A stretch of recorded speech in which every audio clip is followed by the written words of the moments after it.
ہم رمضانی مسلمان نہیں ہیں، ہم 24/7 مسلم ہیں. ہم زندگی کا ہر لمحے میں مسلمان ہیں. ہم اونلی رمضان کے مسلمان نہیں ہیں. ہم تو جب تک زندہ رہیں گے اسلام پر رہیں گے انشاءاللہ تعالی. ہم جب تک زندہ رہیں گے اللہ کے سامنے سر سجود ہوتے رہیں گے. ہمارے جسم میں آخری سانس ہوگی تو بھی ہم نماز ادا کریں گے. ہم جب تک زندہ رہیں گے روزے رکھیں گے، زکوٰۃ دیں گے، صدقہ دیں گے، حج کرنے جائیں گے، نیکیوں کی دعوت دیں گے، برائیوں سے روکیں گے، برائیوں کا خاتمہ کریں گے. یہ ہم کو یہ تعلیم دی گئی ہے.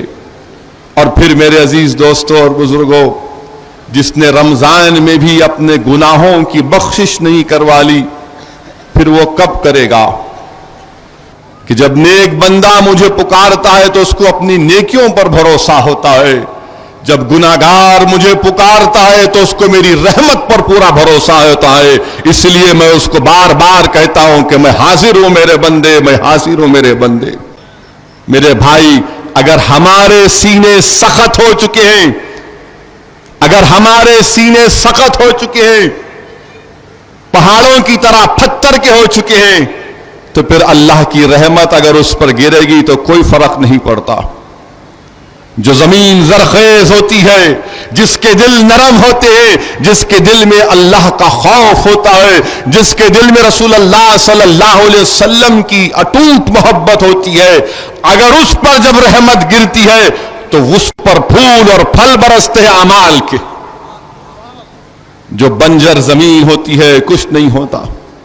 اسی لیے میرے عزیز دوستوں اور بزرگوں، اپنے دلوں کو نرم کرو، اپنے دلوں کو نرم کرو. کسی نے جا کر امت کی ماں حضرت عائشہ صدیقہ سے پوچھا کہ امت کی ماں، میرا دل بہت سخت ہو گیا.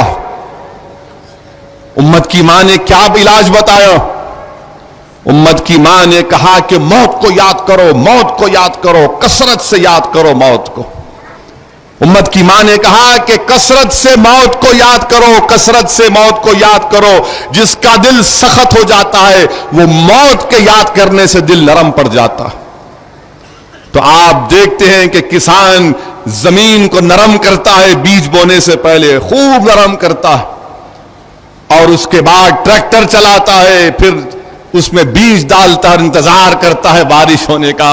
تو یہ رمضان ہے جو آیا، اس نے گناہوں کو جلا دیا، اس نے گناہوں کو جلا دیا.